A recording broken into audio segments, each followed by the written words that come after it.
Selamat malam, puji syukur kita boleh bersama-sama bertemu kembali dalam Renungan Harian edisi Senin 7 Februari 2022 dalam nas firman Tuhan 1 Korintus 14 ayat yang ke-26 sampai dengan ayat yang ke-40. Mari kita bersama-sama satu hati kita berdoa. Terpujilah Engkau ya Tuhan Allah di dalam Yesus Kristus. Kasih, penyertaan, dan perlindungan Tuhan di dalam kehidupan kami sampai pada saat ini. Persekutuan yang indah pada malam hari ini Tuhan. Kami boleh bersama-sama memuji, memuliakan nama Tuhan. Kami boleh bersama-sama belajar akan kebenaran firman Tuhan. Urapilah kami semua dengan kuasa Roh Kudus-Mu. Kami dimampukan, mengerti, memahami, dan melakukan firman Tuhan di dalam kehidupan kami. Oleh Yesus Kristus kami berdoa. Amin. 1 Korintus pasal 14 ayat yang ke-26 sampai dengan ayat yang ke-40. Silakan Bapak Ibu membacakannya di tempat masing-masing. Saya mengajak kita membacakan ayat yang ke-33 dan juga ayat yang ke-40 saja. Sebab Allah tidak menghendaki kekacauan, tetapi damai sejahtera. Tetapi segala sesuatu harus berlangsung dengan sopan dan teratur. Peraturan dalam pertemuan jemaat. Sebuah peraturan dibuat tentu mempunyai maksud dan tujuan yang baik, supaya segala sesuatu menjadi terarah, tertib, tentram, dan teratur. Semua orang bisa saling menghargai hak dan kewajibannya masing-masing, agar hidup nyaman, aman, dan disiplin, serta terjalin kebersamaan. Peraturan dalam gereja juga bertujuan untuk menjaga dan menjamin agar segala sesuatu dalam kehidupan bergereja dijalankan dengan tertib dan teratur. Sebagaimana Allah menghendaki agar penata layanan gereja dilaksanakan dengan tertib dan teratur. Dalam nas kita hari ini, di mana jemaat Korintus pada saat itu sedang menghadapi masalah mengenai kekacauan dalam pertemuan jemaat berkaitan dengan penggunaan karunia roh yang kerap keliru di antara anggota jemaat. Mereka memakai karunia-karunia roh untuk menyenangkan diri dan untuk kesombongan pribadi. Rasul Paulus menegaskan kepada jemaat Korintus untuk memperhatikan ketertiban di dalam beribadah, mengaturnya agar dapat digunakan bagi kepentingan membangun jemaat. Sebab tujuan karunia roh ialah untuk membangun jemaat. Karena itu, pemakaian karunia-karunia dalam pertemuan ibadah harus berlangsung secara teratur. Pertemuan jemaat harus dilangsungkan dengan sopan, tertib, dan teratur dengan motivasi yang baik serta untuk kepuasan rohani bersama. Paulus juga mengingatkan mereka bahwa gereja membutuhkan pelayanan yang berlangsung dengan sopan dan teratur.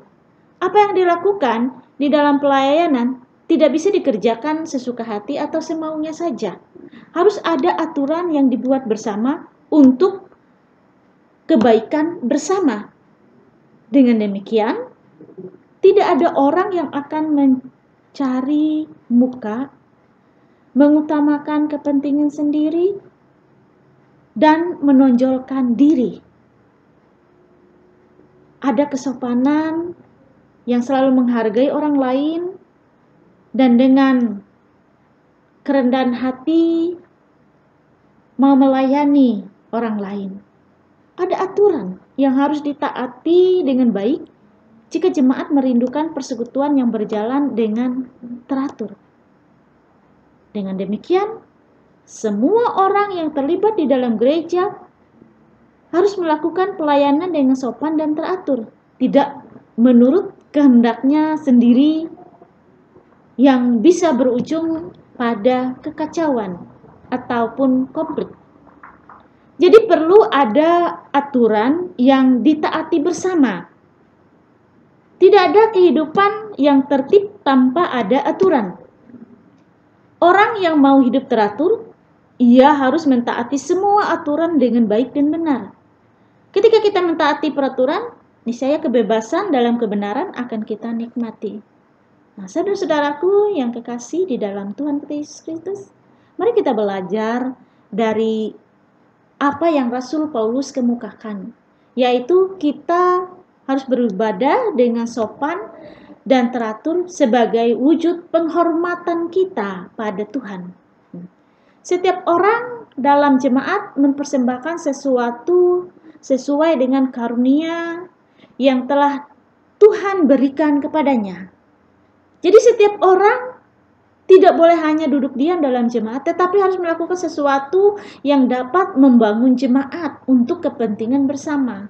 Apa yang dapat kita lakukan? Lakukanlah dengan sebaik-baiknya. Apa yang kita lakukan bertujuan untuk membangun jemaat.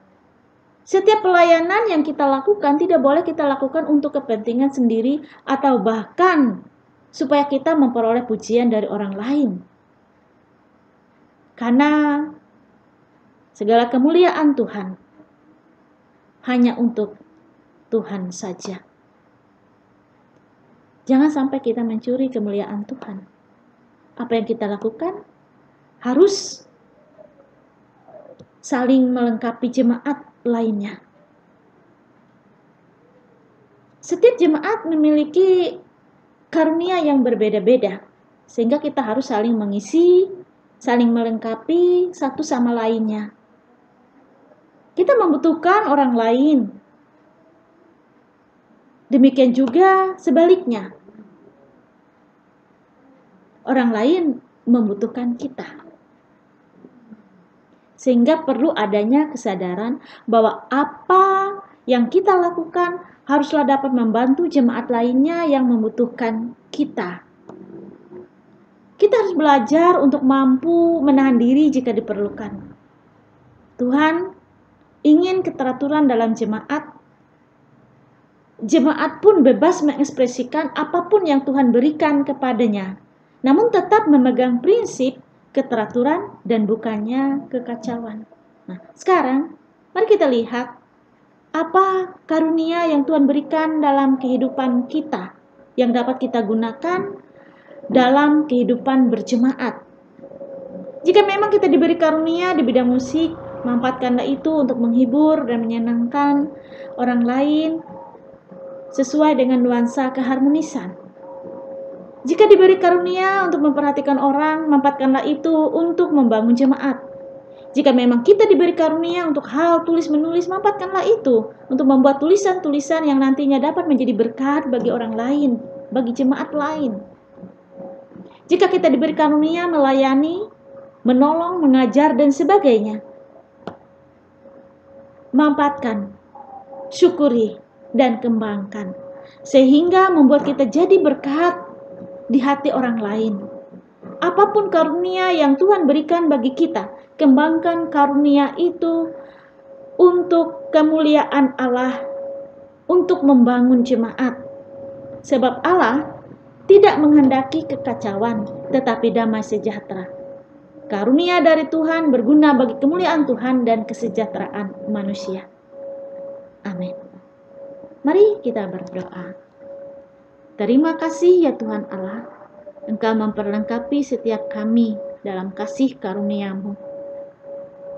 Mampukan kami dan tolonglah kami, agar kami dapat mengembangkan setiap karunia yang ada pada setiap kami, untuk melayani Tuhan, untuk kemuliaan bagi nama Tuhan, dan untuk kemajuan pelayanan dalam kehidupan berjemaat. Agar setiap kami boleh saling melengkapi satu dengan yang lainnya. Sehingga ada keteraturan, ada ketertiban, ada saling menghargai satu dengan yang lain, saling mendukung, dan saling memperkaya satu dengan yang lain. Bersama-sama melayani Tuhan sebagai anggota tubuh Kristus. Terima kasih ya Tuhan Allah, Engkau mengutus setiap kami sebagai Allah-Mu. Dan kami percaya Tuhan akan menyertai setiap kami. Biarlah nama Tuhan senantiasa dipermuliakan. Di dalam Yesus Kristus kami berdoa. Amin.